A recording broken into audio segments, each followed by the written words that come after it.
Capítulo 23. Depois disso, o rei convocou todas as autoridades de Judá e de Jerusalém. Em seguida, o rei subiu ao templo do Senhor, acompanhado por todos os homens de Judá, todo o povo de Jerusalém, os sacerdotes e os profetas, todo o povo dos mais simples aos mais importantes. Para todos, o rei leu em alta voz todas as palavras do livro da aliança que havia sido encontrado no templo do Senhor. O rei colocou-se junto à coluna real e, na presença do Senhor, fez uma aliança, comprometendo-se a seguir o Senhor e a obedecer de todo o coração e de toda a alma aos seus mandamentos, aos seus preceitos e aos seus decretos, confirmando assim as palavras da aliança escritas naquele livro. Então todo o povo se comprometeu com a aliança. O rei deu ordens ao sumo sacerdote Ilquias, aos sacerdotes auxiliares e aos guardas das portas que retirassem do templo do Senhor todos os utensílios feitos para Baal e Azerá, para todos os exércitos celestes. Ele os queimou fora de Jerusalém, nos campos do vale de Cedron, e levou as cinzas para Betel. E eliminou os sacerdotes pagãos nomeados pelos reis de Judá para queimarem incenso nos altares idólatras das cidades de Judá e dos arredores de Jerusalém, aqueles que queimavam incenso a Baal, ao sol e à lua, às constelações e a todos os exércitos celestes. Também mandou levar o poste sagrado do templo do Senhor para o vale de Cedron, fora de Jerusalém, para ser queimado e reduzido a cinzas que foram espalhadas sobre os túmulos de um cemitério público.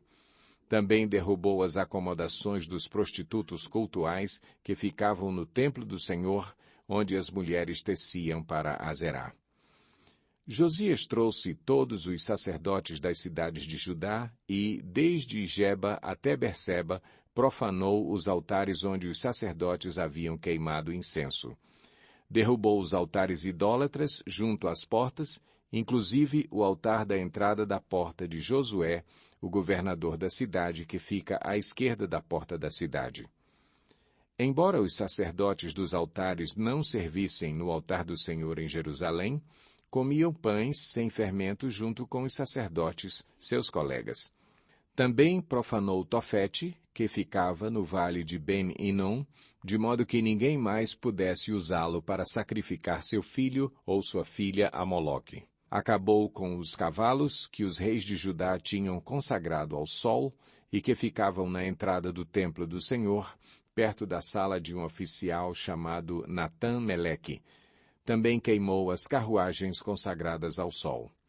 Derrubou os altares que os seus antecessores haviam erguido no terraço, em cima do quarto superior de Acais, e os altares que Manassés havia construído nos dois pátios do templo do Senhor. Retirou-os dali, despedaçou-os e atirou o entulho no vale de Cedron. O rei também profanou os altares que ficavam a leste de Jerusalém, ao sul do Monte da Destruição, os quais Salomão, rei de Israel, havia construído para Astarote, a detestável deusa dos Sidônios, para Camus, o detestável deus de Moabe, e para Moloque, o detestável deus do povo de Amon. Josias despedaçou as colunas sagradas, derrubou os postes sagrados e cobriu os locais com ossos humanos. Até o altar de Betel, o altar idólatra edificado por Jeroboão, filho de Nebate, que levou Israel a pecar. Até aquele altar e o seu santuário ele os demoliu. Queimou o santuário e o reduziu a pó, queimando também o poste sagrado. Quando Josias olhou em volta e viu os túmulos que havia na encosta da colina, mandou retirar os ossos dos túmulos e queimá-los no altar, a fim de contaminá-lo, conforme a palavra do Senhor proclamada pelo homem de Deus que predisse essas coisas.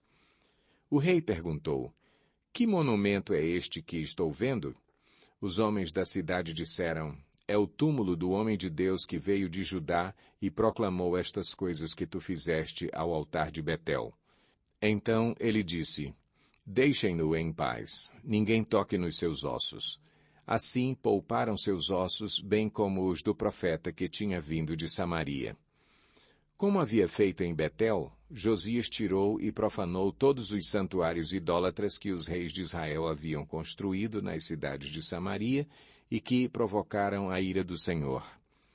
Josias também mandou sacrificar todos os sacerdotes daqueles altares idólatras e queimou ossos humanos sobre os altares. Depois voltou a Jerusalém. Então o rei deu a seguinte ordem a todo o povo: celebrem a Páscoa ao Senhor, o seu Deus, conforme está escrito neste livro da aliança. Nem nos dias dos juízes que lideraram Israel, nem durante todos os dias dos reis de Israel e dos reis de Judá foi celebrada uma Páscoa como esta. Mas no 18º ano do reinado de Josias, esta Páscoa foi celebrada ao Senhor em Jerusalém. Além disso, Josias eliminou os médiuns, os que consultavam espíritos, os ídolos da família, os outros ídolos e todas as outras coisas repugnantes que havia em Judá e em Jerusalém. Ele fez isto para cumprir as exigências da lei escritas no livro que o sacerdote Ilquias havia descoberto no templo do Senhor. Nem antes, nem depois de Josias houve um rei como ele, que se voltasse para o Senhor de todo o coração, de toda a alma e de todas as suas forças, de acordo com toda a lei de Moisés. Entretanto, o Senhor manteve o furor de sua grande ira, que se acendeu contra Judá por causa de tudo o que Manassés fizera para provocar a sua ira. Por isso, o Senhor disse: também retirarei Judá da minha presença, tal como retirei Israel, e rejeitarei Jerusalém, a cidade que escolhi, e este templo do qual eu disse: ali porei o meu nome. Os demais acontecimentos do reinado de Josias e todas as suas realizações estão escritos no livro dos registros históricos dos reis de Judá. Durante o seu reinado, o faraó Neco, rei do Egito, avançou até o rio Eufrates, ao encontro do rei da Assíria. O rei Josias marchou para combatê-lo, mas o faraó Neco o enfrentou e o matou em Megido. Os oficiais de Josias levaram o seu corpo de Megido para Jerusalém e o sepultaram em seu próprio túmulo. O povo tomou Jeoacás, filho de Josias, ungiu-o e o proclamou rei no lugar de seu pai. Jeoacás tinha 23 anos de idade quando começou a reinar e reinou 3 meses em Jerusalém. O nome de sua mãe era Amutal, filha de Jeremias. Ela era de Libna. Ele fez o que o Senhor reprova, tal como os seus antepassados. O faraó Neco o prendeu em Ribla, na terra de Amate, de modo que não mais reinou em Jerusalém. O faraó também impôs a Judá um tributo de 3,5 toneladas de prata e 35 quilos de ouro. Colocou Eliaquim, filho de Josias, como rei no lugar do seu pai Josias, e mudou o nome de Eliaquim para Jeoaquim. Mas levou Jeoacás consigo para o Egito, onde ele morreu. Jeoaquim pagou ao faraó Neco a prata e o ouro. Mas, para cumprir as exigências do faraó, Jeoaquim impôs tributos ao povo, cobrando a prata e o ouro de cada um conforme suas posses. Jeoaquim tinha 25 anos de idade quando começou a reinar, e reinou 11 anos em Jerusalém. O nome de sua mãe era Zebida, filha de Pedaías, ela era de Ruma. Ele fez o que o Senhor reprova, tal como os seus antepassados.